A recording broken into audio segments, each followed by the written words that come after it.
cũng hiện diện về sân khấu để ra mắt quý bà cha bác gia đình nhỏ, một gia đình hạnh phúc. Vâng, ta là cây nến vàng, mẹ là cây nến xanh, các con là cây nến hồng. Vâng, bà mới bên căn nhà mới, căn nhà hạnh phúc.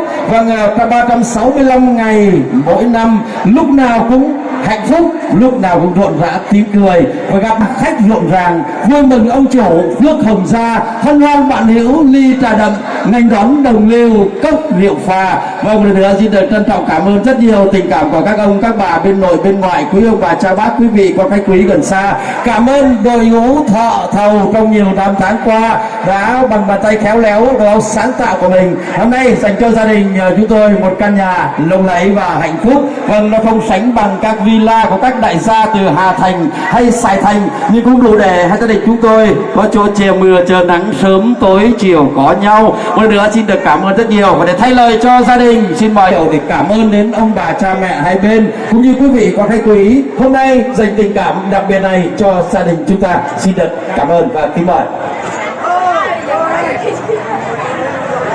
Lời đầu tiên cho con gửi đến với môi trường một lời chúc sức khỏe và một lời chào trân trọng nhất ạ. Sau đây con gửi lời cảm ơn đến bố mẹ, nội ngoại và anh chị em bạn bè thương yêu con và cho con có được một căn nhà mới.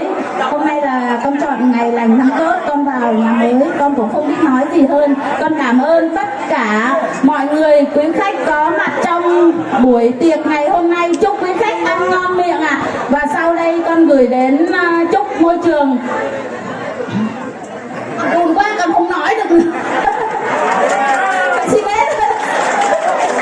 Ý em mới nói là cảm ơn bố mẹ hai bên, cảm ơn tất cả quý vị khách quý đã có mặt trong ngày vui trọng đại này của vợ chồng chúng con, và chúc cho gia đình hai bên cũng như quý khách có một năm mới hạnh phúc, sức khỏe, vâng, đa tài, đa lộc, đa phú quý, đắc phúc, đắc thọ, đắc vinh quang, đúng không?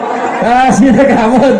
Vâng, xin một tràng vỗ tay của quý vị dành cho hai em Nhật Thị cùng các con của mình ở bên căn nhà mới, và để khai tiệc mừng tân gia đại cát, mừng ngày hạnh phúc trọng đại của gia đình. Xin được mời hai em cùng nâng ly để cùng mời quý vị khách quý bắt đầu dùng tiệc mừng tân gia của gia đình chúng ta. Vâng, xin mời anh xin chào ạ.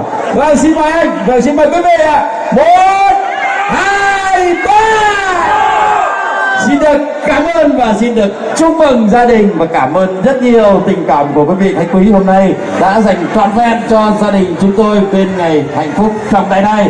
Để nhận những lời chúc phúc của mời rượu, cảm ơn quý vị.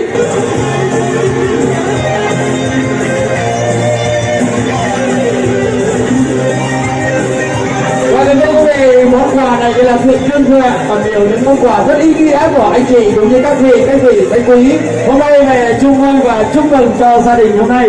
Một nữa xin được cảm ơn rất nhiều. Vâng, và thành thật mới ngày đây thôi, hôm nay đã 24 năm rồi. Vâng, hai em đã đầu ấp tay gối bên nhau xây dựng và chèo lái con thuyền hạnh phúc của mình. Vâng, một lần nữa xin được chúc hạnh phúc hai em và chúc cho gia đình nhỏ luôn hạnh phúc bên nhau, gặp nhiều may mắn, và ngày tân gia đại cát này thật là vui, một ngày đáng nhớ đối với gia đình. Xin cảm ơn và xin mời.